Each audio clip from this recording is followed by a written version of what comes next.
เรื่องพุทธศาสนาเนี่ยมันตอนม.2เนี่ยมันมีเพื่อนคนหนึ่งอ่ะมันก็เรียกว่าหัวพวกสมัยก่อนก็จะพวกอิสระชนก็จะคิดนอกกรอบอะไรเงี้ยมันมาตั้งคำถามเราว่าเฮ้ยเองว่าพระพุทธเจ้าเนี่ยเรื่องจริงหรือเรื่องแต่งพอจะแต่งขึ้นมาก็ได้นะแล้วเด็กม.2เฮ้ยมันถ้าเราสะดุดนะแล้วเราก็ฉุกคิดเป็นไปได้นะตอนเด็กทำให้เราเข้ามาศึกษาพุทธศาสนาด้วยจิตที่เรียกว่ามันเป็นกลางเราศึกษาแบบว่าหาเหมือนกับค้นคว้าว่าสิ่งที่พระเจ้าสอนจริงคืออะไรเนาะพระเจ้ามีจริงไหมวัดสนามไหนเขาไปวัดปฏิบัติเราเดินเข้าไปเห็นเขาทำเนี่ยนั่งกันแบบนี้เราโดนอีกแล้วคิดในใจนะโดนอีกแล้วไปอยู่สักพักถึงได้รู้อ๋อหลวงพ่อเทียนท่านมีเรียกว่าเทคนิคในการให้เรามีสติในการเคลื่อนไหวยกเรื่องให้รู้สึกตัวให้มีสติในการเคลื่อนไหวและทำให้เราว่าไม่ต้องห้ามความคิดปรุงแต่งคิดไปแต่ว่าคิดแล้วให้รู้สึกตัวพอรู้สึกตัวมากๆเนี่ยเราเห็นความคิดมันเกิดขึ้นมันก็ดับอ้าวก็ตรงกับหลักการที่เรารู้สิใช่ไหมฝึกสตินั่นแหละเราก็เลยปฏิบัติในสายพระเทียนมาเรื่อยๆต่อเนื่องมาตี13เนี่ยเป็นเวลาที่อาจารย์ได้เข้าถึงธรรมะเวลาพอฝึกไปเนี่ยต้องบอกเลยว่าเราเป็นคนที่ฝึกได้ช้านะเข้าใจธรรมะอะไรได้ช้าอาจจะเป็นเพราะว่าเป็นคนคิดมากมันมีอะไรเรื่องอะไรให้คิดมากแต่วันนั้นเนี่ยอายุ13ในการรู้สึกว่าเฮ้ยอยู่ดีมันเข้าถึงใช้คำว่าเข้าถึงมันเห็นสภาพที่มันไม่มีตัวตนที่พระเจ้าเรียกอนัตตาครับซึ่งความไม่มีตัวตนมันเป็นความรู้สึกแบบมันเป็นขึ้นมาเองทั้งที่ไม่ได้อยู่วัดอยู่เลย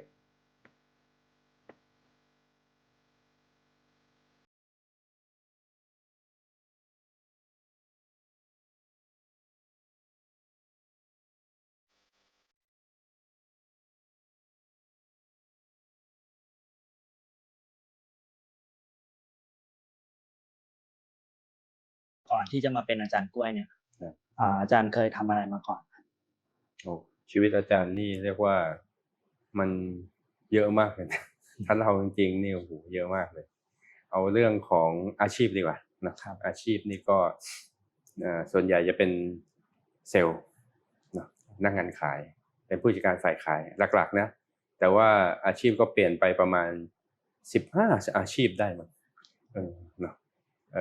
เริ่มต้นก็เป็นอยู่มติชนมติชนสมัยก่อนเป็นหนังสือพิมพ์เนาะก็เป็นฝ่ายขายนะครับแล้วก็ไปบวช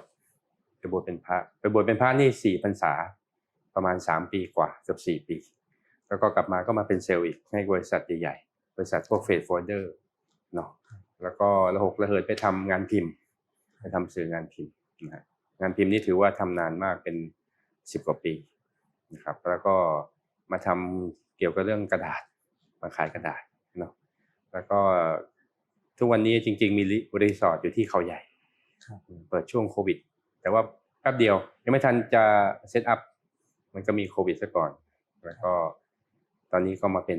อาจารย์สอนธรรมะอันนี้เต็มตัวเลยเป็นอาชีพที่แบบไม่มีเงินเดือนหลักๆเอาที่นี่ก่อนละกันไม่งั้นถ้าลงรายละเอียดมันจะเยอะมากยาวใช่ไหมครับอาจารย์เยอะมากเลยก็บริษัทระดับโลกก็เคยทำงานแล้วเนาะโรงงานผลิตกระดาษอันดับ3ของโลกก็เคยทำมาแล้วก็พวกบริษัทต่างๆที่ทำมาส่วนมากจะเป็นบริษัทชั้นนำนั่นเลยอันนี้มันทำให้เราเรียกว่าระบบการทำงานของเราเราจะมีระบบการทำงานของเราจะถ้าเรื่องจัดคอร์สจัดอะไรเงี้ยอาจารย์จะมีความสามารถในการจัดคอร์สอบรมในการบริหารมีอาชีพหนึ่งที่สำคัญก็คือการเป็นวิทยากรอาจารย์เป็นวิทยากรอยู่ประมาณ 5-6 ปีเราก็เลยรู้จักวิธีการสอนยังไงให้มีประสิทธิภาพนะเรียกว่าจัดกระบวนการสอนนะครับเป็นวิทยากรเกี่ยวกับอะไรครับอาจารย์วิชาตอนแรกเนี่ยอาจารย์ไปเป็นอาจารย์พิเศษที่จุฬาสอนวิชาจีบ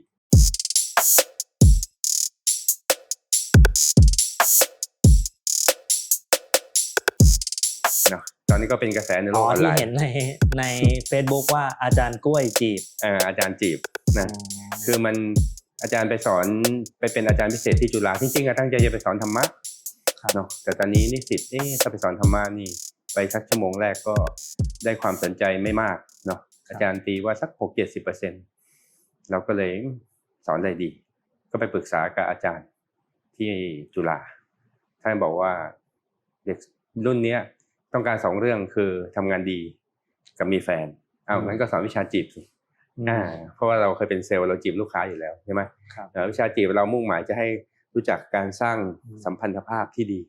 กับคนรอบข้างเนาะไม่ใช่เฉพาะแฟนอย่างเดียวนะจีบทุกแง่ทุกมุมนะกับเพื่อนกับเจ้านายลูกน้องอะไรก็เลยตั้งเป็นวิชาจีบขึ้นมาตอนนั้นก็โอ้โหกลายเป็นกระแสเนาะมีรายการมาสัมภาษณ์ประมาณ50 รายการออกในช่องต่างๆเยอะแยะไปหมดนะหลังจากนั้นก็มาเป็นวิทยากรให้กับองค์กรต่างๆเขาก็เชิญไปสอนอาจารย์ก็เน้นไปเรื่อง soft skill วิชาจีบมันจะแตกเป็นเรื่องของการสื่อสารบ้างใช่ไหมการบริหารองค์กรใช่ไหม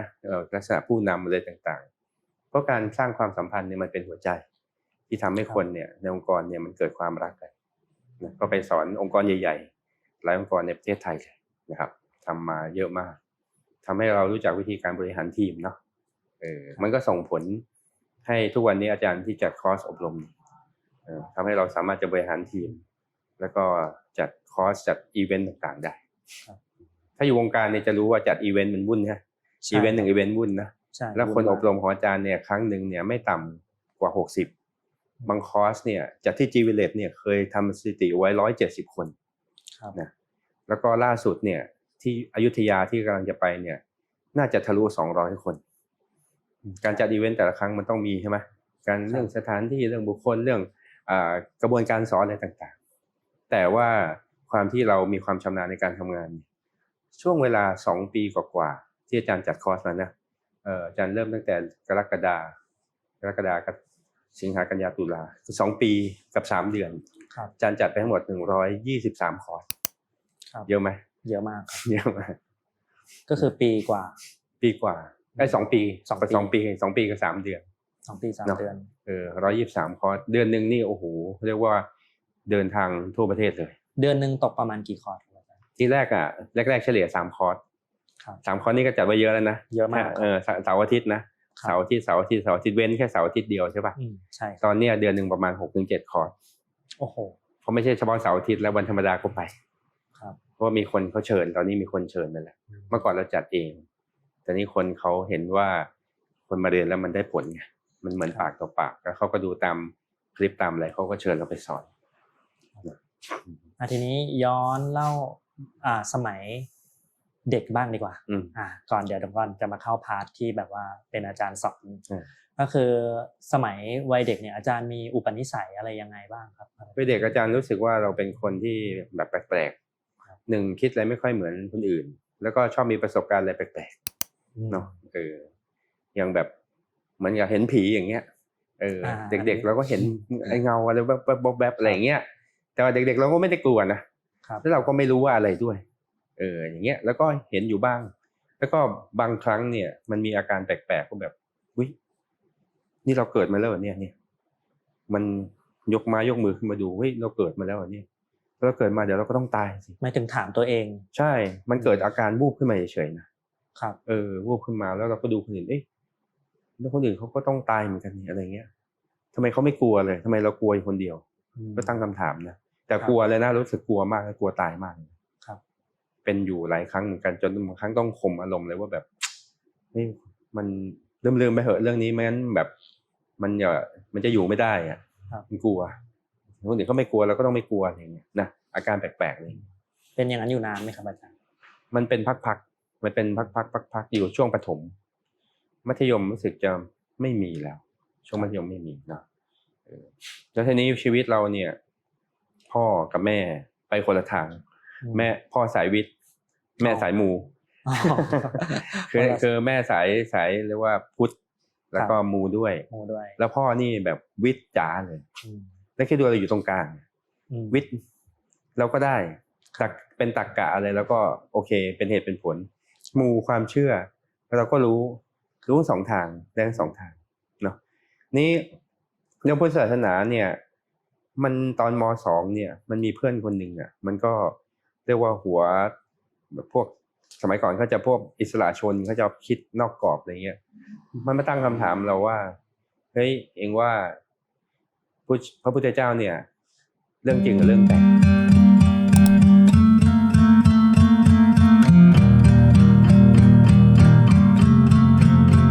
เขาจะแต่งขึ้นมาก็ได้แล้วเด็กม.2เฮ้ยมันถ้าเราสะดุดนะตอนแรกเราก็เป็นคนที่ศรัทธาในพุทธศาสนานะเพราะว่า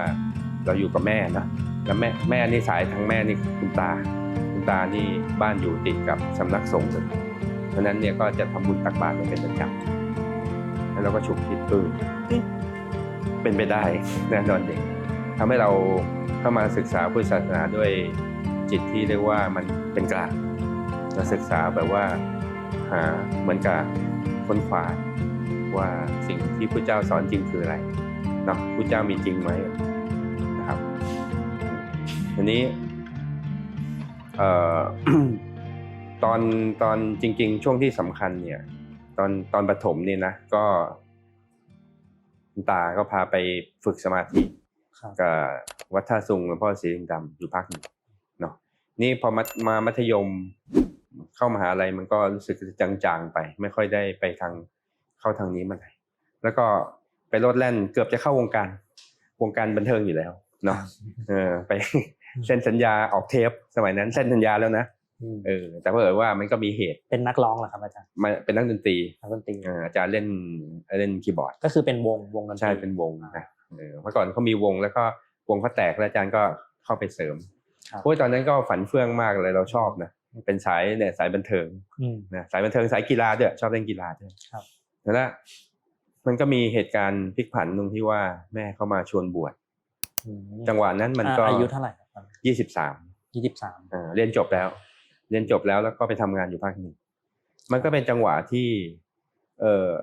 ตอนนั้นน่ะทุกอย่างมันดรอปหมดงานกำลังออกจากงานแล้วก็สัญญาที่จะไปต่อกับค่ายเทปเนี่ยมันก็ติดปัญหาแม่เขาบอกไปบวชเถอะใช่ไหมอายุถึงแล้วก็มีพระมาชวนบวชด้วยแล้วก็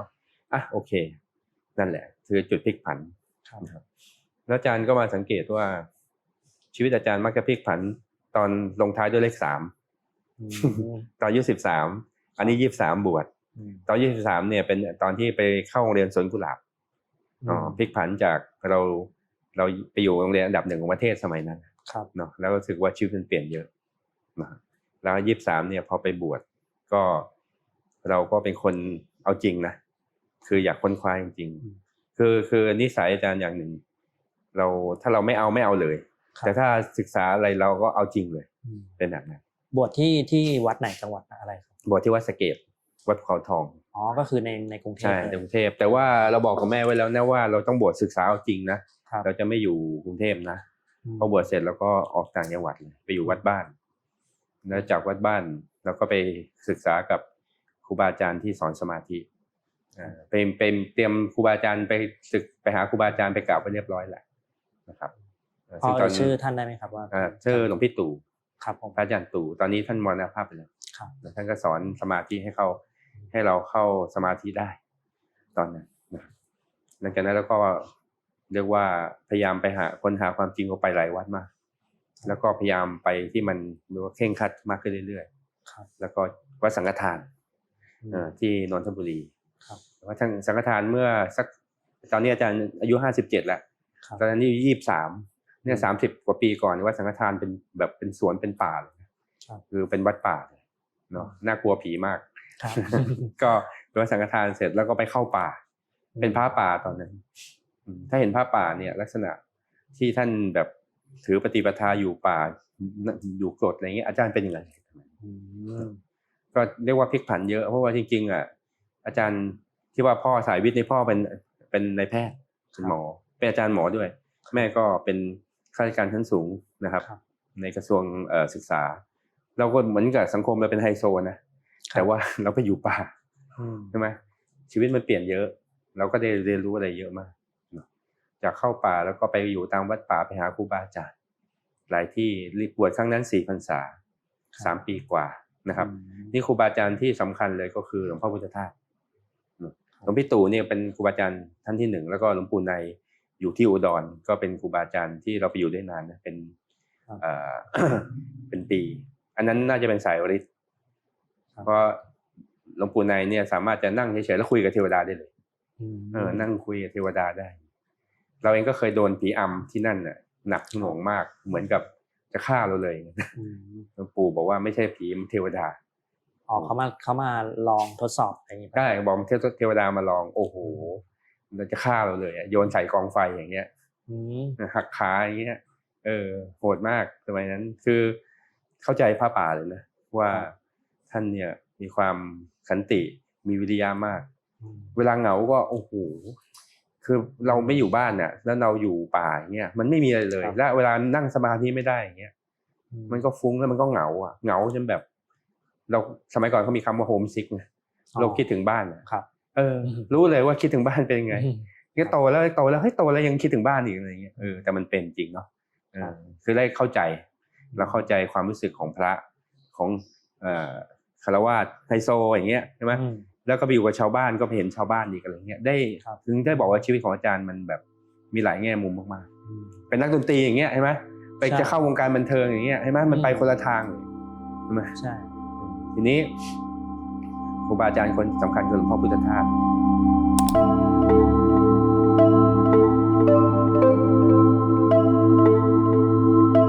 ก็อยู่ชั้น8 เดือนคืออยู่กับท่านคืออยู่ที่สุราษฎร์เลยใช่ไปอยู่ที่สวนโมกเราเป็นพระนี่ค่อนข้างฟรีเราอยากจะไปไหนเราก็ไปใช่ไหมแล้วก็ไปศึกษาที่นั่นแล้วไปที่ไหนถ้าเกิดว่าเราเห็นว่าที่นี่ดีแล้วเราก็อยู่ยาวก็คืออาจารย์กล้วยยังทันเจอท่านอยู่กับท่านแล้วแบบว่าความประทับใจก็คือว่าโอ้โหงานของท่านเนาะถ้าใครได้อ่านจะรู้ว่าท่านนี่เป็นปราชญ์สุดยอดปราชญ์จริงๆทุกวันนี้ก็ที่สอนเนี่ยองค์ความรู้ส่วนใหญ่มาจากท่านนะครับแล้วว่าความประทับใจของท่านก็คือว่าท่านเจอง่ายมากท่านเป็นเรียกว่าครูบาอาจารย์ระดับสูงแต่เราสามารถจะไปเจอท่านได้เลยเพราะท่านออกแบบระบบของสวนโมกเอาไว้ว่าทุกคนมาต้องได้เจอโดยท่านจะมานั่งหน้ากุฏิทุกวันแล้วก็มีเก้าอี้มาหินหล่อใครมาถึงก็มานั่งแล้วก็คุยกับท่านได้เลยเนาะแต่ท่านจะไม่คุยยาวท่านจะถามมาทำไมจะมาศึกษาจะมาอยู่วัดก็ไป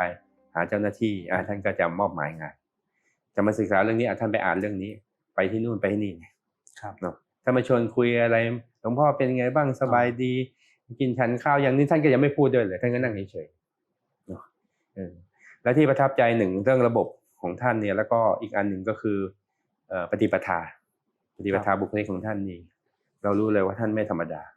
เพราะท่านจะเป็นพระที่นั่งเฉยๆเนาะ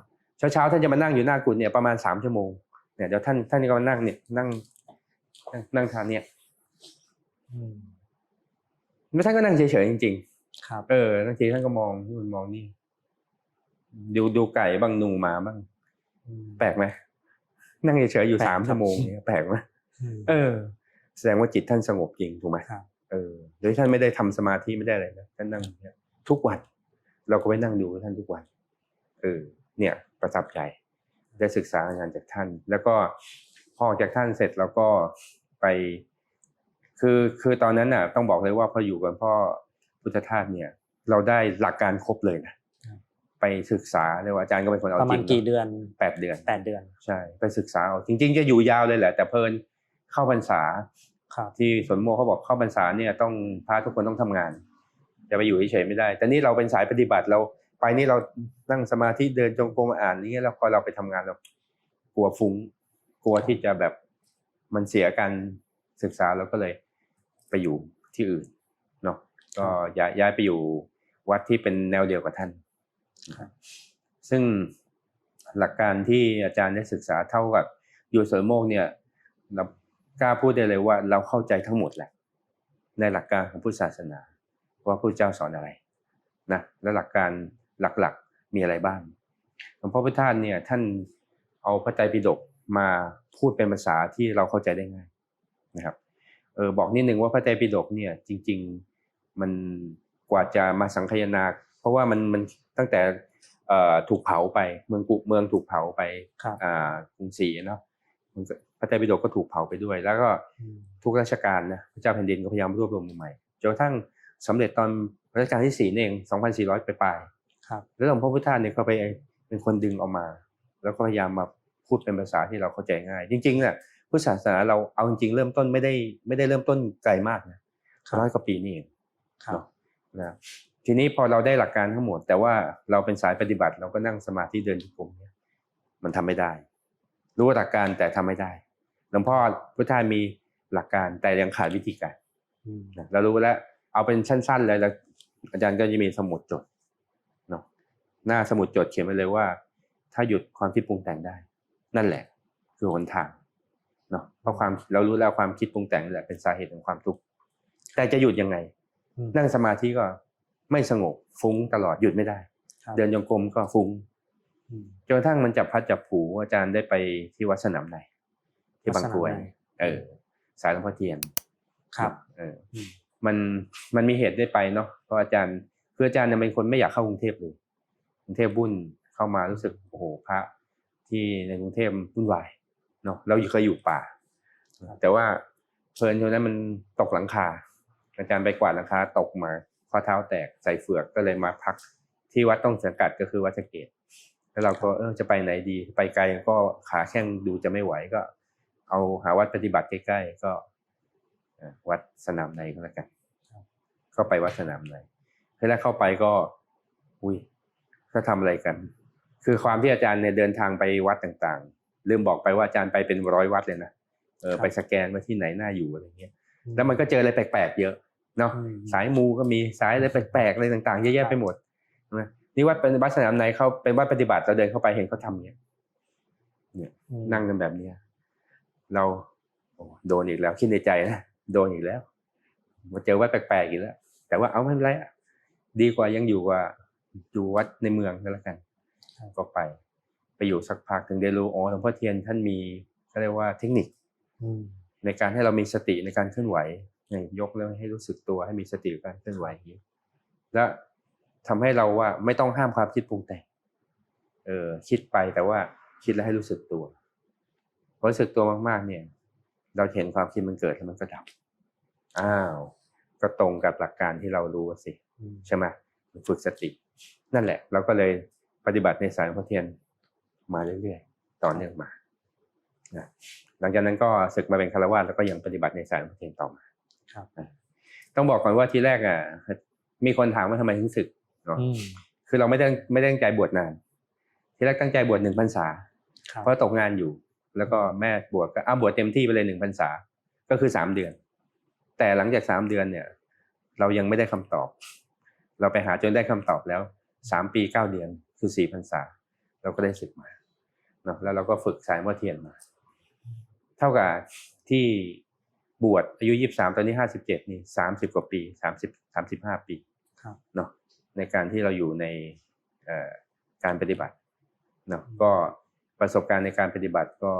มีอาจารย์ไม่ได้เล่าทั้งหมดแต่อย่างที่ไปวัดต่างๆแล้วไปลองฝึกในหลายสายก็มีประสบการณ์ในหลายสายแต่หลักๆตอนหลังก็มายึดรูปแบบของหลวงพ่อเทียนเป็นหลักคือเจริญสตินะครับแบบนั้นพอเสร็จจากพาร์ทที่ศึกออกมาแล้วเนี่ย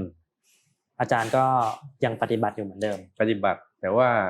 มาเป็นฆราวาสเนี่ยมันจางนะใช้คำว่าจางเพราะว่ามาอยู่กับทางโลกแล้วจะทำงานทำการอะไรต่างๆและอย่างนึง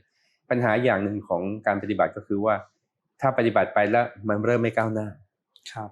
มันจะจางมันจะเบื่อไปเองเราก็จะความเพียรเราจะลดถอยไปแล้วเรายิ่งไปอยู่กับทางโลกเนาะและอาจารย์เป็นคนขยันเป็นคนเวิร์กฮอลิกทำงานถ้าสายบันเทิงจะรู้ว่าทำงานอดหลับอดนอนข้ามวันข้ามคืนเนี่ยประจำเลยขายพิมพ์งานพิมพ์เนี่ยเป็นเอเจนซี่งานพิมพ์อาจารย์ก็เป็นช่างภาพเองด้วยนะเราถ่ายภาพนิ่งใช่เราถ่ายภาพลงหนังสือไงเราทำหนังสือเองแล้วเป็นช่างภาพเองขายงานเองเป็นช่างภาพเองนะคุมงานพิมพ์เองคือทำทุกอย่างเป็นคนบ้างานทำงานตี 2ทุกวันไอ้พวกนี้การเจริญสติมันก็เลยจืดจางแต่เราก็รู้สึกว่ามันชีวิตมันก็ทุกข์นะชีวิตมันก็ทุกข์เป็นระยะช่วงที่ทำงานเครียดมากๆนี่จำได้เลยว่าตื่นเช้ามาอ้วกตื่นเช้ามาคิดถึงงานแล้วอ้วกเลยมันเครียดมากเลยไม่ไหวแหละต้องกลับไปวัดมันเหมือนชีวิตของอาจารย์เนี่ยคล้ายๆว่าถ้าห่าง ห่างจากธรรมะนะมันจะต้องมีอะไรดึงกลับไปมีอยู่ครั้งหนึ่งตอนที่ศึกมาใหม่ๆนะตอนนั้นน่ะกำลังจะได้งานใหญ่นะมาทำงานพิมพ์เนี่ยกำลังจะได้งานใหญ่แล้วอยู่ดีมันเบื่อไปเฉยเลยนอนดูทีวีนะงานตั้งแต่เปิดบริษัทเองมาเนี่ยได้งานใหญ่ที่สุดแต่ไม่ทำนอนดูทีวีแล้วมันเบื่อแล้วเป็นไรทำไมงานมันก็ใกล้เดดไลน์ทีแล้วเอาไงดีเราก็เลยลุกขึ้นมานั่งยกมือเขาเรียกสร้างจังหวะตอนแรกไม่ทำนะยกมันดีขึ้นเราก็เลยกลับไปวัดแล้วก็กลับมาขยันเหมือนเดิมเราไม่รู้ว่าเราเป็นโรคซึมเศร้าแต่ตอนนั้นมันไม่รู้ไงสมัยก่อนมันไม่รู้แต่พอมีสติปุ๊บโรคซึมเศร้ามันดีขึ้นเนี่ยเพราะมันเป็นเครื่องบอกว่าเมื่อไหร่ก็ตามที่เราห่างจากธรรมะนะมันจะมีอะไรดึงเรากลับพอมาทำงานเยอะๆเครียดกลับไปวัดอีกใช่ไหมแล้วสุดท้ายพอมาหลายรอบเหมือนกันนะการที่เราพอมาแล้วมันก็ดีแล้วมันก็จางแล้วมันก็กลับไปเงี้ยหลายรอบสุดท้ายก็เป็นโรคซึมเศร้าหนักมากยังไงครับเป็นหนักมากโอ้โหมันทุกข์มากเลยอ่ะมันทุกวันนี้คนก็เป็นกันเยอะเราเข้าใจเลยนะครับโอ้โหมันทุกข์ไม่มีสาเหตุนะ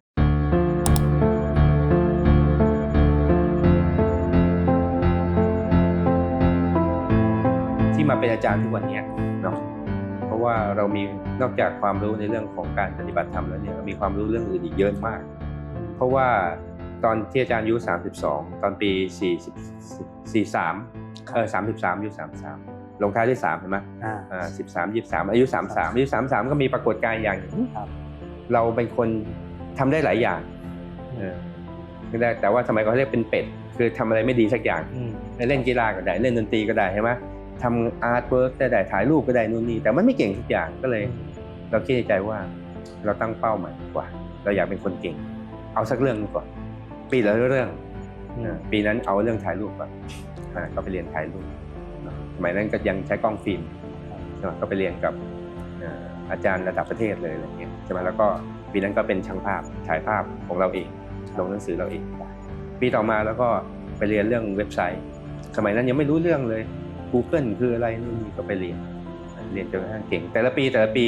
เราจะมีความสามารถเพิ่มขึ้นอย่างน้อยปีละ1อย่างตอนนั้นรูปร่างผอมแล้วก็ไปเล่นเวทเนาะไม่อ้วนเดี๋ยวนี้นะตอนนั้นรูปร่างดีเลยเล่นเวทเล่นจนเป็นเทรนเนอร์ได้อะไรเงี้ยคือเราก็เอาจริงเอาจังในแต่ละปีเพราะนั้นพอมาถึงวันนี้เราก็เลยมีองค์ความรู้เยอะในการที่จะสอนช่วงที่อาจารย์เป็นวิทยากรเนี่ยอาจารย์สอนได้หลายวิชามากเรื่องสุขภาพก็สอนได้เรื่องการสื่อสารก็สอนได้เรื่องมวยยังสอนเลยเมื่อก่อนเราไปเรียนมวยด้วยมวยได้หรอครับมวยชายาเนี่ยใช้นวมต่อยเลยนะครับเพียงแต่ว่าไม่ได้ขึ้นเวทีนั่นเองแต่ว่าซ้อมกันเองเนี่ยต่อยจริงเลยนะปุ้งปังเลยนะเคยเป็นอาจารย์สอนด้วยเนาะเนี่ยชีวิตแบบมันมีอะไรเยอะต้องค่อยๆดึงมาเล่าทีอย่างอันนี้แต่ทั้งหมดเล่าแบบสรุปเลยกันว่าอาจารย์มองว่าเหมือนกับชีวิตเราต้องเกิดมาเป็นอาจารย์โดยที่เราไม่รู้ตัวนะโดยที่เราไม่รู้ตัวเราต้องเกิดมาเป็นอาจารย์เพราะว่าทุกอย่างในชีวิตมันเหมือนจิ๊กซอว์ในแต่ละส่วนเข้ามาค่อยๆประกอบเข้าเนาะอย่างที่บอกไปตอนเป็นเด็กเราอยู่สังคมไฮโซเราก็ไปอยู่ป่าใช่ไหมมันเป็นการเรียนรู้คนใช่ไหมแล้วเราก็เป็นคนอีโก้เยอะนะเมื่อก่อนเนี่ยเป็นคนอีโก้เยอะชอบอวดชอบอะไรเงี้ยมันเราไม่เห็นคนสมัยนี้การถ่ายรูปลงในออนไลน์ต่างๆมันเป็นการอวดการโชว์ความเป็นตัวตนอะไรเงี้ยซึ่งเราเป็นมาก่อนนั่นเลยมันก็รู้พวกนี้หมดแล้วก็เนี่ยอย่างที่บอกการพัฒนาตัวเองแล้วก็มีองค์ความรู้ต่างๆแล้วสาขาที่อาจารย์เรียนตอนมหาลัยจะเรียนมนุษยศาสตร์เอกภาษาไทยซึ่งแบบตอนนั้นมีใครมาถามเอกอะไรเราไม่อยากบอกเลยเพราะว่าคนเรียนทำไมเอกภาษาไทยแต่ตอนนั้นเราเรียนภาษาบาลีและสันสกฤตและภาษาเขมรที่เกี่ยวข้องกับภาษาไทยกลายเป็นว่าถ้าเรามาเรียนพุทธศาสนาเราต้องเรียนบาลีเราต้องใช้ภาษาบาลีเราก็พอจะเข้าใจว่าในพระไตรปิฎกเนี่ยเขาพูดแล้วมันแปลว่าอะไรบ้างใช่ไหมมันเป็นการประกอบและการจัดคอร์สทุกวันนี้จัดคอร์สอบรมแล้วก็เราเคยทำบริษัท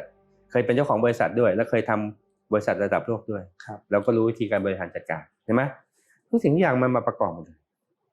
การสอนก็เหมือนกันการสอนเนี่ยเราก็ไปเป็นวิทยากรแล้วก็รู้วิธีการสอนกระบวนเขาเรียกว่ากระบวนการสอน ทำไงสอน1 2 3ไม่ให้คนเบื่อเนาะให้คนสามารถจะเข้าถึงเรียกว่าภาษาวิทยากรเขาเรียกว่า transformation คือให้เข้ามาแล้วเขาเปลี่ยนได้เลยไม่ใช่สอนความรู้แต่ให้เขาเปลี่ยนชีวิตได้เนาะทุกสิ่งทุกอย่างมาประกอบหมดเอากลับมาเรื่องเลข3ครับใช่ไหม13 23ใช่ไหม23ไปบวช33นี่พัฒนาตัวเองนะ43เนี่ยเป็นเวลาที่อาจารย์ได้เข้าถึงธรรมะ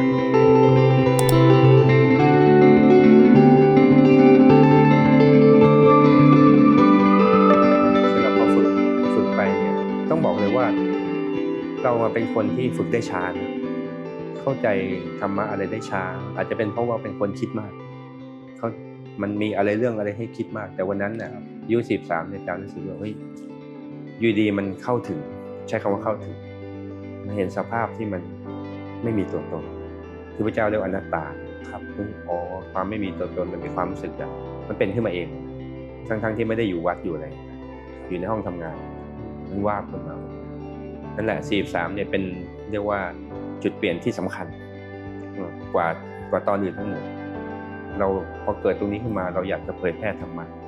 ขึ้นมาให้คนอื่นรู้มันมีเหตุไหมครับที่อาจารย์จะรู้สึกว่ามันอยู่ดีๆวันนั้นมันก็ไม่มีเหตุมันพุ่งขึ้นมาเฉยใช่ฝรั่งเขาเรียกว่า bring มัน bring ขึ้นมาอย่างเงี้ยเหมือนกับเวลาเรารู้มันแบบว่ารู้อะไรขึ้นมาอย่างเงี้ยเหมือนมันสะสมมาใช่ตลอดใช่เคยแบบอยู่ดีมันใช่ไหมมีenlighten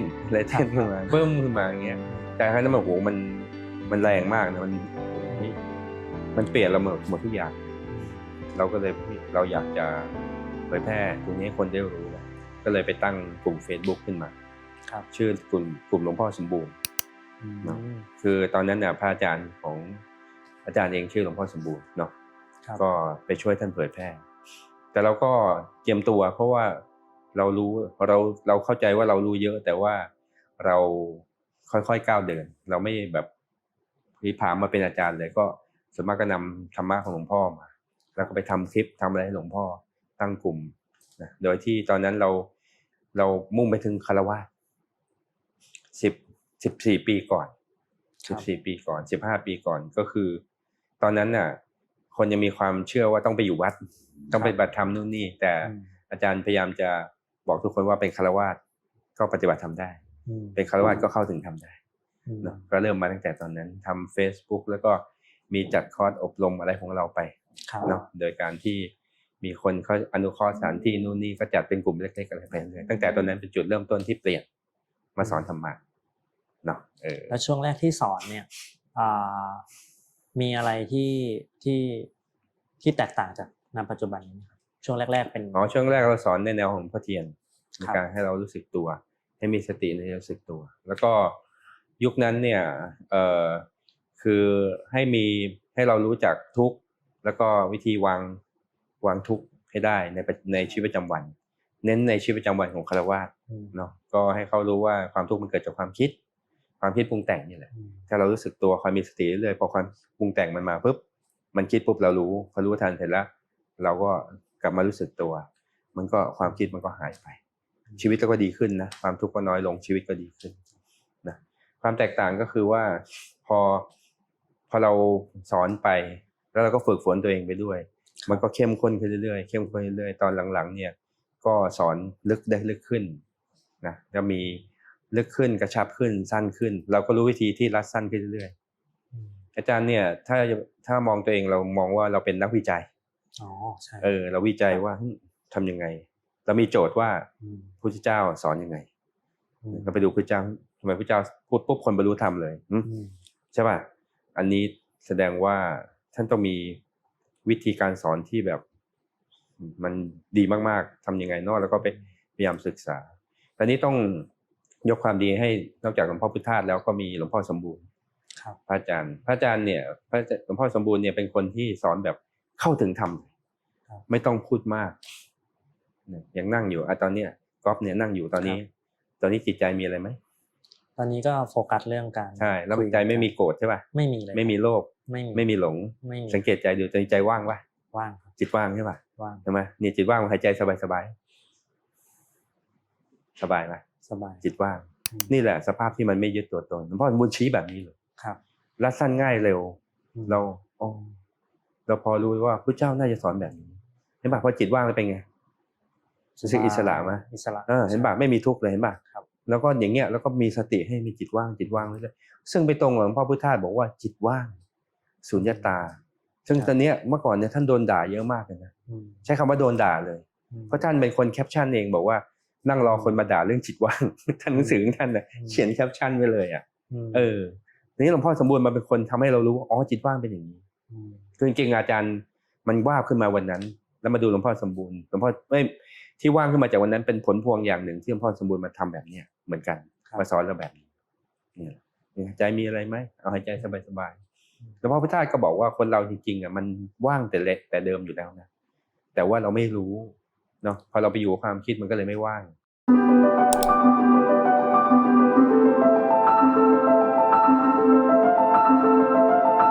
แต่เมื่อไหร่ก็ตามที่เราอยู่กับอะไรสักอย่างอาจจะการเคลื่อนไหวหรือโฟกัสอะไรบางอย่างแล้วเราคอยสังเกตให้ดีปุ๊บหรือเราปล่อยตัวสบายๆสังเกตปุ๊บใจไม่มีอะไรปุ๊บว่างนี่แหละเราก็เลย อาจารย์ก็เลยมีวิธีสอนเพิ่มพัฒนาวิธีการสอนเพิ่มขึ้นจากการเจริญสติมามุ่งเขาเรียกว่าอาจารย์ก็ใช้คำว่ารัดสั้นง่ายเร็วเนาะซึ่งก็โดนว่าเหมือนกันว่าธรรมะพุทธเจ้ามันต้องยากมันต้องอะไรอย่างเงี้ยคือมันสวนกระแสว่าธรรมะพุทธเจ้าต้องยากแต่ว่าในพระไตรปิฎกพุทธเจ้าสอนคนบรรลุเลยมันต้องไม่ยากใช่ป่ะเมื่อก่อนเรามีความเชื่อว่าคนสมัยพุทธกาลเนี่ยเขามีบุญบารมีเยอะเจอพุทธเจ้าปุ๊บเขาก็บรรลุเลยใช่ป่ะแต่เราพอเราเจอหลวงพ่อสมบูรณ์เราไม่เกี่ยวเลยก็ไปศึกษา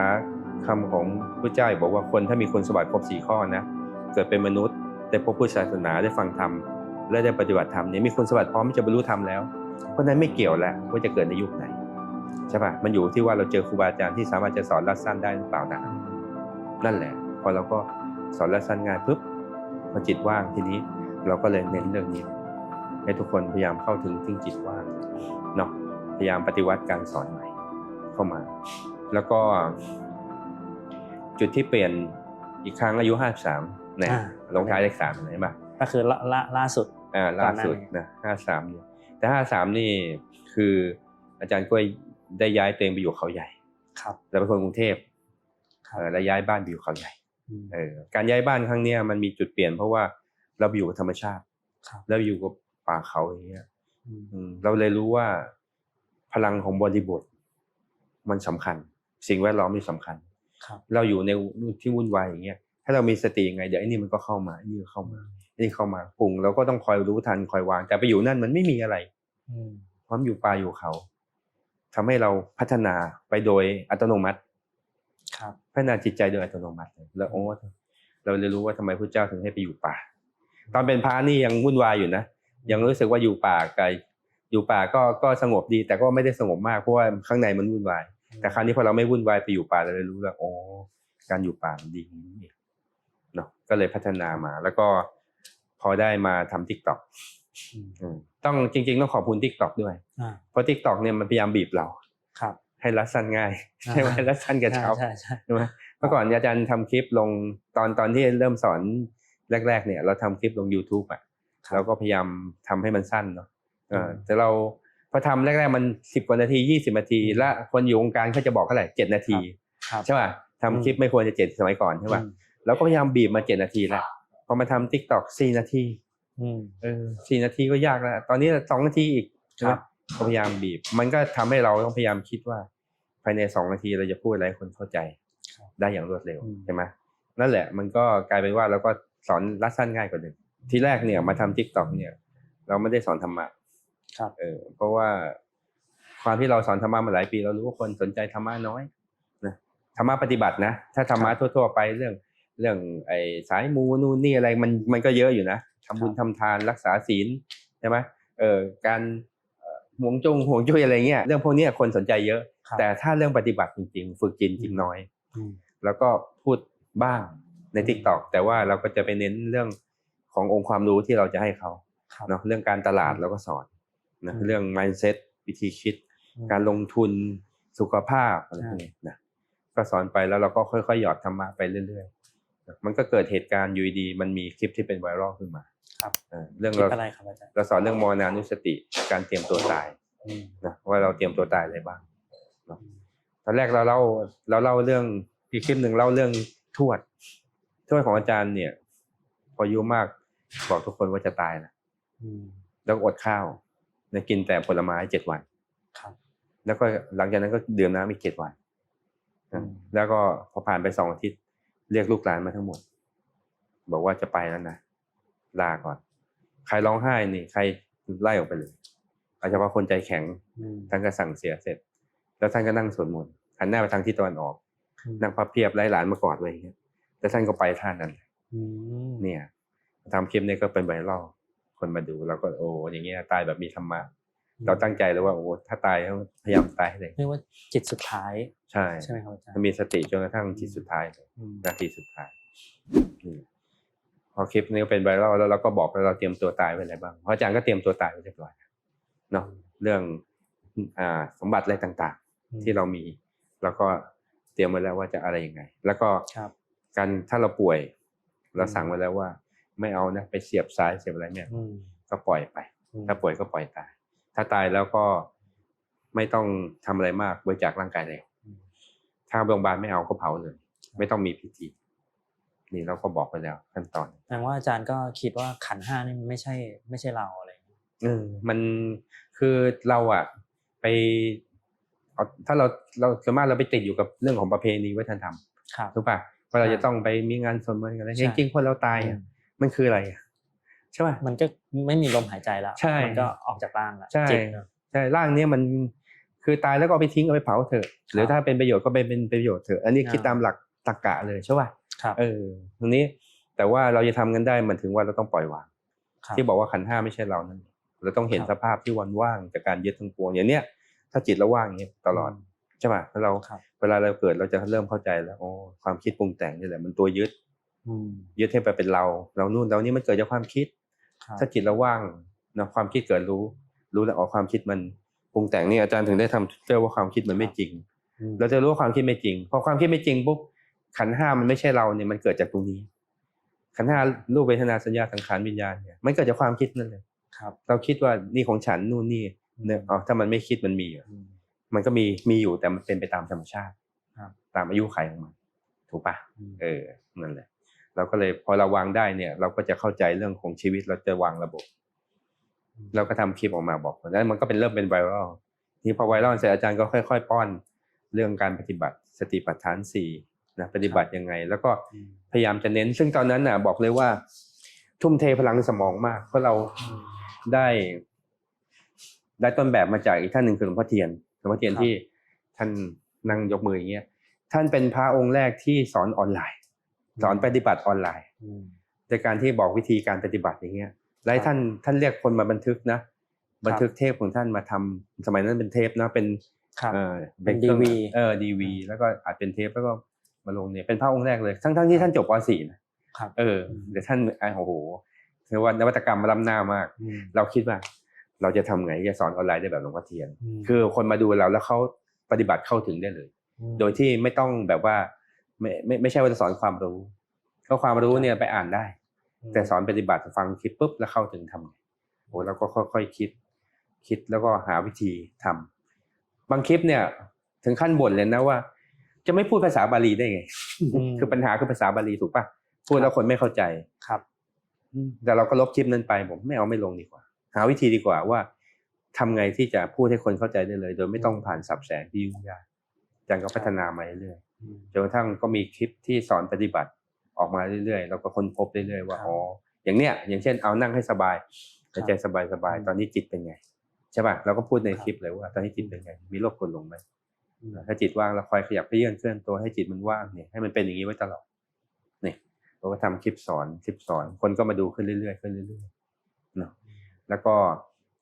ตอนหลังอาจารย์ก็ไปดึงอานาปานสติที่หลวงพ่อพุทธาสอนอานาปานสติ16 ขั้นก็พยายามมาทำบางทีถ้ามันยาวก็ต้องทำเป็นซีรีส์ทำเป็นซีรีส์มีหลายๆตอนเราก็ไลฟ์สดทำไปได้ประมาณไม่ถึงปีอาจารย์เปิดคอร์สมีคนบอกอาจารย์เปิดคอร์สนะเราก็เลยเปิดคอร์สสอน ทุกอย่างเนี่ยอาจารย์เรียกว่ามันเป็นธรรมะจัดสรร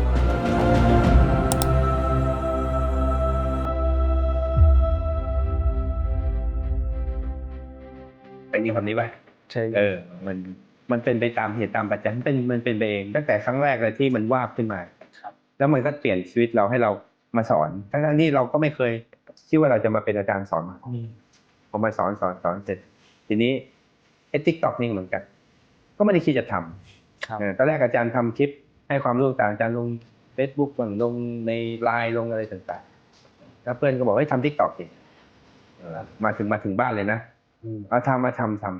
ำตัวเองไม่ทำนะแต่ให้เราทำเราก็ทำไปแล้วมันก็มาอย่างเงี้ยแล้วตอนที่อะไรนี่เล่าเป็นเรื่องอัศจรรย์หน่อยแล้วกันครับผมตอนที่ก่อนคลิปจะไวรัลเนี่ยเนาะอาจารย์ก็นั่งอยู่ที่บ้านคืออาจารย์ก็อยู่ที่บ้านเนี่ยแล้วพอดีมีพระธุดงค์มาจากประเทศลาวหลวงชื่อพระอาจารย์น้อยนะแล้วก็ไปใส่บาตรเลยท่านประจำที่บ้านที่เขาใหญ่ใช่ที่เขาใหญ่ท่านไปอยู่บนเขาเนาะคือพูดถึงพระอาจารย์น้อยเหมือนกันนะแต่ว่าคงไม่เจอท่านเลยนะท่านตอนนี้ท่านไปอยู่ไหนก็ไม่รู้นะครับคือท่านเป็นพระที่แปลกมากอายุท่านเกือบ60แล้วตัวเล็กๆแข็งแรงท่านบอกว่าท่านเป็นมะเร็งปอดนี่ดำทั้งปอดเนี่ยแต่ทุกวันนี้ยังสูบบุหรี่วันละ4 ซองบอกอยู่ได้ไงบอกเมื่อก่อน20 ซองตอนนี้ลดลงแล้วเหลือ4 ซองหมอบอกว่าไม่รู้จะรักษาไงแล้วแต่ท่านอยู่ได้แล้วขึ้นเขาได้แปลกไหมแปลกดูไม่เป็นคนปกติแล้วไอ้M100นี่กินวันละ6 ขวดบอกคนอื่นกินไม่ได้อย่างอาจารย์นะกินไปน็อกเลยเข้าโรงพยาบาลวันละ2ใช่กาแฟกระป๋องนี่เป็นโหลเลยกินหมดวันเดียวครับแปลกไหมแต่ท่านมีพลังจิตพลังสูงแล้วก็เคยเจอเรื่องแปลกๆนะจริงๆเรื่องแปลกๆพวกนี้อาจารย์ก็เจอเยอะมากครับเจอเยอะเจอพระอาจารย์อะไรแปลกๆเยอะอันนี้เราไปน้ำจิ้มก่อนแล้วกันทีนี้ท่านอยู่บนเขาเนี่ยก็มีรูปเป็นรูปปั้นเป็นเจ้าแม่ท่านบอกว่าเจ้าแม่อยู่ที่เขาเนี่ยอยู่ที่เขาหน้าบ้านอาจารย์เลยนะเป็นหุ่นน่ะหุ่นโชว์แล้วก็ใส่ชุดไทยเคยเห็นใช่ป่ะตามที่เขายืนใส่ชุดไทยบอกว่าเนี่ยเจ้าแม่สุคนธราอาจารย์เห็นเจ้าแม่เดี๋ยวเอาของมาถวายเจ้าแม่หน่อยแล้วกันเอาสร้อยมาถวายให้หน่อยแล้วกันนะได้ดูสวยๆพอไปถวายแล้ววันนั้นน่ะนั่งอยู่ที่บ้านได้ยินเสียงเรียกพี่กล้วยแล้วก็นึกว่าแฟนอาจารย์ชื่ออาจารย์จุ๊บแจงนะก็เป็นอาจารย์ที่สอนช่วยอาจารย์สอนครับนั่งได้ยินเสียงแล้วก็เดินไปหาจุ๊บแจงว่าไงเรียกพี่ทำไมไม่ได้เรียกแล้วใครเรียกเสียงชัดไหมเสียงชัดมากนั่นแหละวันนั้นคลิปพุ่ง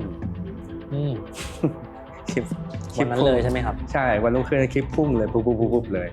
จริงๆมันมี2เหตุการณ์ด้วยเกี่ยวกับเจ้าแม่ใช่ไหมครับเจ้าแม่นั้นเรื่องหนึ่งนะเจ้าแม่เรื่องหนึ่งที่ทำให้คลิปพุ่งนะอีกตอนหนึ่งช้างมาที่บ้านอาจารย์อยู่เขาใหญ่ครับคืนนั้นหมาเห่าลั่นเลยหมาเห่าไหนเห่าอะไรไปดูหลังบ้านไปส่องไฟโอ้โหช้างตัวเบ้อเร่อเลยมาอยู่เราเอาไงดีจะทำไงดีคือบ้านอาจารย์เนี่ยมีที่มันก็ใหญ่นะเป็นที่ไร่หนึ่งแล้วก็เราจะทำเป็นเหมือนรีสอร์ทมันก็มีที่ให้ช้างเดินไม่รู้จะไล่ยังไงก็สักพักเข้าไปแล้วก็ช้างเข้ามาเนี่ยก็ไม่ได้ทำอะไรมาเด็ดต้นเต่าร้างมันเป็นไม้ตระกูลปาล์มครับมันมีอยู่ต้นหนึ่งคือตอนอาจารย์ไปปลูกบ้านที่นั่นมันมีเต่าร้างเยอะเราตัดแต่ว่าเหลือไว้ต้นหนึ่งเพราะเราเป็นคนชอบต้นไม้เราไม่อยากตัดทิ้งเหลือต้นใหญ่อยู่ต้นนึงช้างมาเด็ดไปแล้วแต่ต่อนั่นแหละหลังจากที่ช้างเด็ดไปคลิปก็พุ่งวันนั้นคลิปพุ่งแบบว่าชั่วโมงละเป็นหมื่นคลิปนั้นแต่ช่วงที่ช้างมาเด็ดเนี่ยเป็นคลิปที่เราพูดเรื่องโควิดวันเดียวขึ้นไป700,000 วิว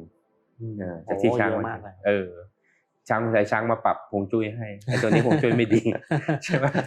มันก็มีเหตุการณ์แปลกๆใช่ไหมเพราะว่าไอ้ต้นเต่าร้างเนี่ยเขาบอกว่ามันไม่ดีแต่เราเป็นคนพูดเราก็ไม่ได้สนใจไงเราชอบต้นไม้ใช่ไหมมันอาจจะไม่รู้เกี่ยวกับเรื่องพวกนี้นะก็แปลกๆนั่นแหละทีนี้มาครั้งที่2ก็คือเหตุการณ์ที่ได้ยินเสียงเรียกเนี่ยเราก็สงสัยเจ้าแม่มาดันคลิปให้เรานะคิดในใจทีนี้พอคนมาบอกให้เปิดคอร์สก็มีคนติดต่อมีอาจารย์ให้มาสอนครับอาจารย์มาสอนได้ไหมเพราะว่าคนที่ติดต่อมาเป็นเจ้าของมูลนิธิหลวงปู่ทวดซึ่งอยู่ใกล้ๆบ้านอาจารย์เนี่ยอาจารย์บอกงั้นก็เปิดที่นี่เลยเปิดที่มูลนิธิเลยก็เปิดคอร์สที่นี่เห็นไหมมันมีอะไรเข้ามาให้เราเป็นไปตามนั่นโดยที่เราไม่ได้แบบมูลนิธิหมายถึงมูลนิธิเขาใช่ไหมมูลนิธิของเขามูลนิธิหลวงปู่ทวด ลวงปู่ทวดองค์ใหญ่ที่สุดในโลกอยู่ที่เขาใหญ่นะบอกกับทุกท่านให้ทราบไม่ใช่ของคุณสรพงษ์นะอันนั้นหลวงปู่โตหลวงปู่ทวดนี่อยู่เขาใหญ่องค์ใหญ่มากแล้วก็มีห้องให้เราไปจัดอบรมได้แล้วก็เริ่มจัดคอร์สที่นั่นพอจัดเสร็จพออย่างที่บอกพอเราเคยเป็นวิทยากรมาก่อนเราเคยบริหารจัดการแล้วก็ไปจัดปุ๊บปั๊บจัดไป4คอร์สได้สมัครแป๊บเดียวก็เต็มเพราะฉะนั้นเรารับแค่20คนรับได้แค่20คนกรุงเทพก็อาจารย์มาจัดกรุงเทพเราก็เลยไปหาสถานที่ก็ไปดูช่วงนั้นเราก็มีเก็บเงินค่าคอร์สเพราะว่าเราก็ไปจ้างเราไปเสียค่าสถานที่นู่นนี่ก็ไปจัดที่ร้านอาหารบ้างไปจัดที่ The Connection บ้างมันจะมี The Connection มันเป็นที่อบรมใช่ไหมคอร์สหนึ่งอาจารย์ก็คิดว่าเอาแค่ค่าใช้จ่ายเนี่ยคอร์สหนึ่ง1,500 2 วันเนาะ2 วันคนละ1,500ก็คือ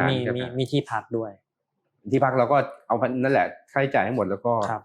แล้วก็อยู่ในอันเนี้ยแล้วก็มีอาจารย์มาช่วยสอนเนาะก็ให้เป็นช่วยค่าทุกคนเป็นจิตอาสาหมดเราก็แค่ช่วยค่าเดินทางค่าอาหารค่าใช้จ่ายบ้างอะไรพวกนี้เนาะก็จัดมาเรื่อยๆก็นั่นแหละแล้วก็มีเสียงเรียกร้องมาไปจังหวัดนู้นจังหวัดนี้แล้วก็เริ่มไปตามจังหวัดต่างๆเดือนละ3 คอร์สแล้วก็หลักๆก็คือที่เขาใหญ่กับที่กรุงเทพเนาะ2 ที่แล้วก็เราคิดว่าเดือนนึง3 คอร์สเขาใหญ่กรุงเทพแล้วอีกที่นึงก็ต่างจังหวัดนะก็เริ่มไปจำไม่ได้แล้วว่าที่ไหนบ้างเนาะมันนครสวรรค์นะเชียงใหม่เชียงรายจังหวัดใหญ่ๆขอนแก่นนะก็ไปเรื่อยๆจนกระทั่งคนก็เยอะขึ้นเรื่อยๆนะครับแล้วก็สุดท้ายก็จัดที่จีวิลเลจนี่เพราะว่าคนเริ่มเยอะขึ้นเรื่อยๆสถานที่ก็เริ่มจะไม่พอล่าสุดคือคนเยอะนี่ประมาณ100คนแตะ100พอแตะ100นี่ล้นแล้วตอนแรกไปจัดที่มอเกษตรที่บางเขนน่ะเขาห้องได้100 คนมันก็ไป120แหละก็เลยต้องหาที่ใหม่ก็พอดีคุณก๊อฟเขาไปอบรมเขาชอบเขาบอกมาที่นี่เลยแล้วก็มาจัดที่จีวิลเลจก็มาจัดจีวิลเลจก็150 170ครับก็เยอะขึ้นเรื่อยๆตอนหลังเราก็เลยทำเป็นคืออย่างงี้อาจารย์เก็บค่าคอร์สก็จริงแต่อาจารย์ก็บอกว่าขอตั้งทุนไว้ก้อนหนึ่งใครมีจิตศรัทธาบริจาคเอาไว้ถ้าใครติดขัดเรื่องเงินบอกว่าขอทุนได้อาจารย์ทำแบบนี้นะไม่มีเงินก็มาเรียนได้มาขอทุนมาเรียนแต่ค่าอาหารต้องออกเองนะถ้ามีค่าอาหารของคอร์สต้องออกเองแล้วก็คนที่มาเรียนแล้วมาเรียนซ้ำเรียนฟรีจ่ายครั้งเดียวคุณจะมาเรียนกี่ครั้งก็ได้มาเรียนเป็นนักเรียนเก่านี่เราทำแบบนี้แล้วก็กึ่งเป็นธรรมทานเพราะว่าเรามีค่าใช้จ่ายเนาะเดินทางการที่พักอะไรต่างๆครับแล้วก็เอาพอไปได้ตอนหลังพอมันมีกระแสว่าเนี่ยเอาธรรมะมหากินมาเก็บค่าคอร์สอะไรวะเนี่ยเราก็ได้รับผลกระทบเหมือนกันเพราะว่าบางทีที่อื่นเขาไปสอนแล้วเขาเก็บแพงเวอร์อะไรเงี้ยแต่นี่มันก็กระทบมาถึงเราแล้วโอเคงั้นบอกว่าเดี๋ยวเราตั้งเป็นกองทุนแล้วกันบริจาคเข้ามาแล้วเอากองทุนก้อนนี้เนาะจัดอบรมแล้วก็ได้แค่ไหนแค่นั้นคิดในใจนะถ้าตังค์หมดเราก็เลิกเราจะไม่เบียดเบียนตัวเองทุกคนก็บริจาคเข้ามาเรื่อยๆบริจาคเข้ามาเรื่อยเฮ้ยไม่ไหวไม่ได้แล้วเงินชักเยอะแล้วใช่ป่ะเริ่มเป็นหลักแสนแล้วทำมูลนิธิดีกว่าเพราะว่าเราจะโดนภาษีครับมันเข้าบัญชีเราต้องตั้งเป็นมูลนิธิแล้วก็เลยจดมูลนิธิตอนนี้คนก็โอเคก็ใช้เงินในชื่อมูลนิธิว่ามูลนิธิอาจารย์กล้วย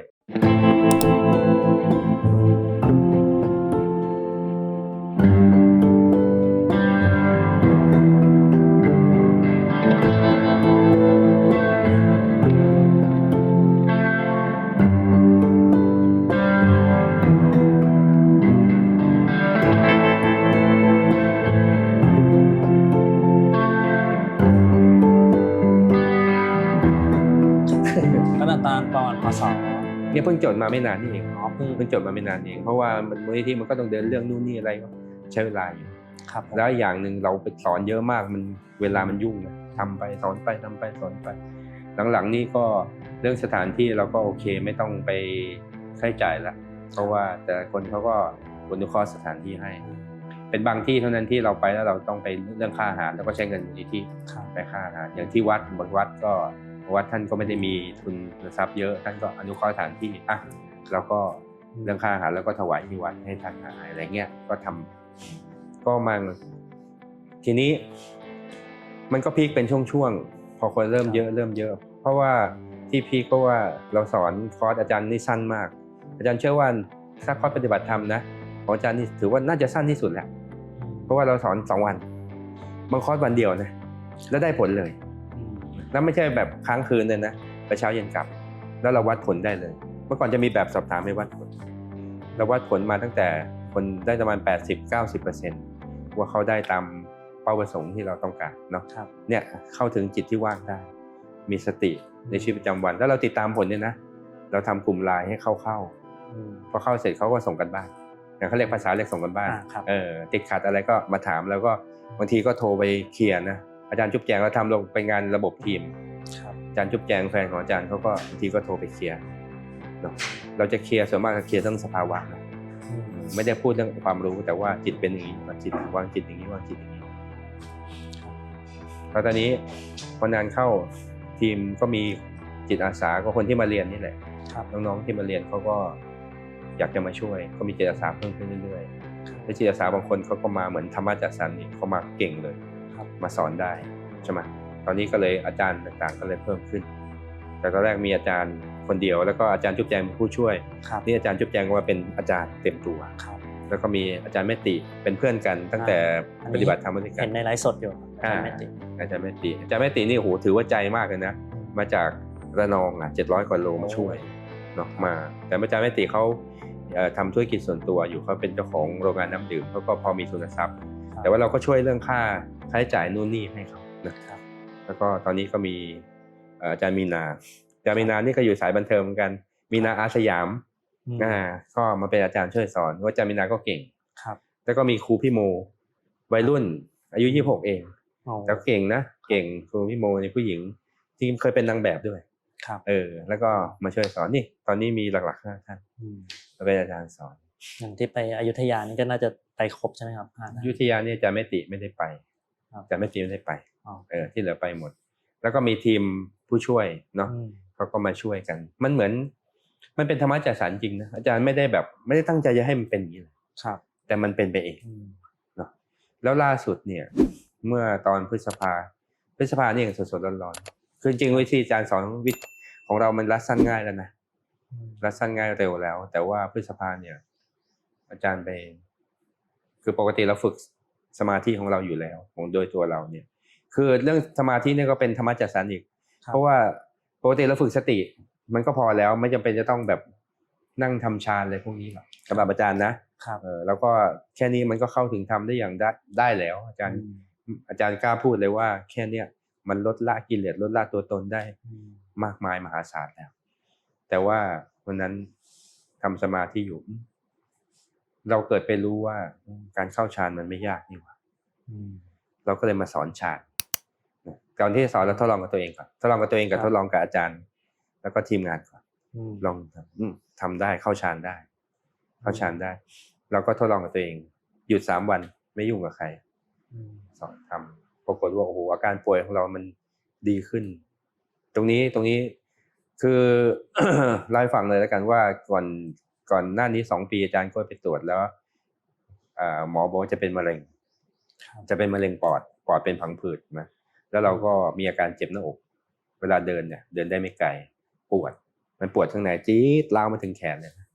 แล้วก็สั่งน้ำมูกเป็นเลือดแล้วก็จามอยู่ดีก็จามมันฉุนจากข้างในจามหลายทีกว่าจะหายเราก็รู้แล้วสงสัยมะเร็งมาแน่ๆใช่ไหมแต่เราก็ไม่ได้บอกใครเรารู้ว่าโรคพวกนี้สามารถเป็นโรคกรรม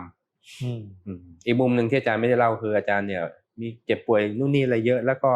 หาสาเหตุไม่เจอรักษาไม่หายอาจารย์บอกกันเลยโรคอะไรก็ตามหาสาเหตุไม่เจอรักษาไม่หายเพราะโรคกรรมเรารู้แล้วโรคกรรมเราก็ไม่สนใจเนาะตายก็ตายเป็นก็เป็นเพราะว่าพอมาทำฌาน3 วันโอ้โหมันถ่ายออกมาหมดเลยมันกินไม่ได้นะมันเพลียหลับตื่นมาถ่ายเสร็จแล้ววิ่งได้วันที่3ออกมาวิ่งได้หายปวดแปลกไหมแปลกครับแต่เราไม่รู้หรอกว่ามันถ่ายออกมาเรามาคิดทีหลังสงสัยมันถ่ายออกมาเองมันถ่ายออกมาแปลกๆอ่ะลักษณะออกมาแปลกๆเป็นเม็ดอย่างเงี้ยเนี่ยเราก็เลยมั่นใจแล้วว่าเราต้องสอนฌานเราก็คิดถึงพ่อแม่ครูบาอาจารย์สายพระป่าสายพระป่าให้เน้นสมาธินะแต่สายเราที่เราฝึกมาสายหลวงพ่อเทียนเน้นสติ ใช่ไหมเรามาลองสมาธิเจ๋งกว่าพูดง่ายเจ๋งกว่าไม่ได้ดูถูกนะว่าเตียนนะแต่ว่าสำหรับคนยุคนี้สติมันไม่ทันเพราะว่าอะไรออนไลน์มันเข้ามาตลอดใช่ป่ะมันมีเรื่องเข้ามาตลอดถ้าเรามีสมาธิแล้วเราทรงสมาธิได้ทั้งวันมันเหมือนเกราะป้องกันสมาธิเจ๋งกว่าก็คือเรียกว่าทรงฌานใช่ก็คือการทรงฌานแล้วก็ไปตรงกับที่หลวงตาสินทรัพย์พูดพอดีว่าอนันตริยสมาธิอาจารย์ไม่ได้เข้าฌานแต่ทรงฌานให้มันทรงได้ชีวิตประจำวันนี่จะทรงฌานมันต้องฝึกให้นิ่งยิ่งนิ่งมากอะไรออกมามันยิ่งทรงได้นานแล้วมันเป็นเองเขาเรียกว่าอาจารย์บอกว่าเข้าถึงธรรมจิตมาเข้าถึงธรรมปุ๊บมันเป็นสติแล้วมันเป็นสมาธิด้วยตัวจิตเองโดยที่เราไม่ต้องทำอะไรมันเป็นเองแต่ว่าเราก็ต้องคล้ายๆว่าต้องฝึกบ่อยๆถ้าของหลวงพ่อเย็นท่านเรียกว่าเติมจิตเติมจิตเติมเข้าไปถ้ามันเต็มเมื่อไหร่เนี่ยมันมีสมาธิได้ทั้งวันปกติที่อาจารย์ฝึกเนี่ยอาจารย์ก็มีสมาธิอยู่ทั้งวันอยู่แล้วแต่มันเป็นสมาธิระดับสติสมาธิมันจะบางแต่ถ้าเราเติมฌานเข้าไปมันจะเป็นสมาธิที่เรียกว่าอุปจาระเฉียดฌานตัวเนี้ยมันจะมีพลังมากกว่าเนาะแล้วถ้าเราเฉียดฌานเนี่ยถ้าเรานิดเดียวปุ๊บมันเข้าฌานเข้าถึงฌาน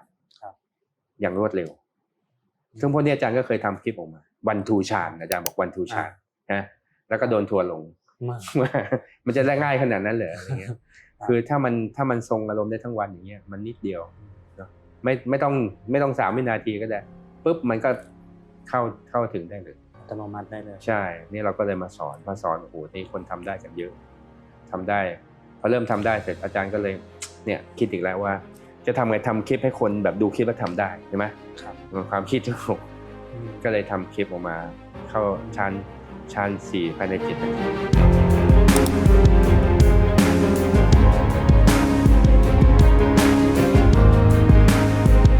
คลิปนั้นก็เป็นไวรัลคนดู1,600,000ใช่ผมก็เจออาจารย์คลิปแรกก็คลิปนี้ใช่ไหมใช่แล้วก็คนก็ไม่เชื่อก็เยอะคนก็มีคนเข้ามาด่านู่นนี่อะไรเยอะเนาะก็แล้วแต่อันนั้นอาจารย์ก็ไม่ได้ว่าอะไรเพราะว่ามันก็แหวกแนวเขาเลยเขาฌานจริงๆฌานมันเป็นเรื่องยากจริงอันนี้อาจารย์ยอมรับว่าฌานเป็นเรื่องยากแต่ฌานที่ยากเนี่ยเป็นฌานของฤาษีดาบทต้องเข้าใจว่าฌานมีมาก่อนพระเจ้าฤาษีดาบทเนี่ยถ้าจะฝึกฌานพวกนั้นนะโอ้โหต้องไปอยู่ป่าต้องไปเพ่งเพียรไม่ยุ่งกับใครอยู่สงบแล้วก็เพ่งจิตให้มันนิ่งแต่ฌานพระเจ้าไม่ใช่เรามารู้แล้วฌานพระเจ้าเราไปค้นในตำราอาเนนชาสมาธิที่ดับความปรุงแต่งทั้งหมด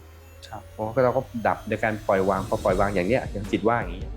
ไม่มีอะไรปล่อยวางเสร็จแล้วก็อยู่กับจิตว่างหายใจอานาปานไปเรื่อยมันก็ดิ่งมันก็เข้าถึงฌานได้ภายใน7 นาทีจริงๆถ้าทำจริงไม่ถึงหรอกไม่ถึง7 นาทีหรอก7 นาทีนี่ถือว่านานแล้วนะแต่ถ้าพูดไปเดี๋ยวก็โดนอีกมาเอา7 นาทีนี่แหละนะก็ไปสอนคนก็ได้เยอะมากซึ่งอาจารย์เชื่อว่าเฉพาะคลิปนั้นคลิปเดียวนะคนน่าจะทำฌานได้ทั้งประเทศเนี่ยไม่ต่ำกว่า 30,000 คนเพราะเราอยู่กับสื่อเราพอรู้นี่ว่า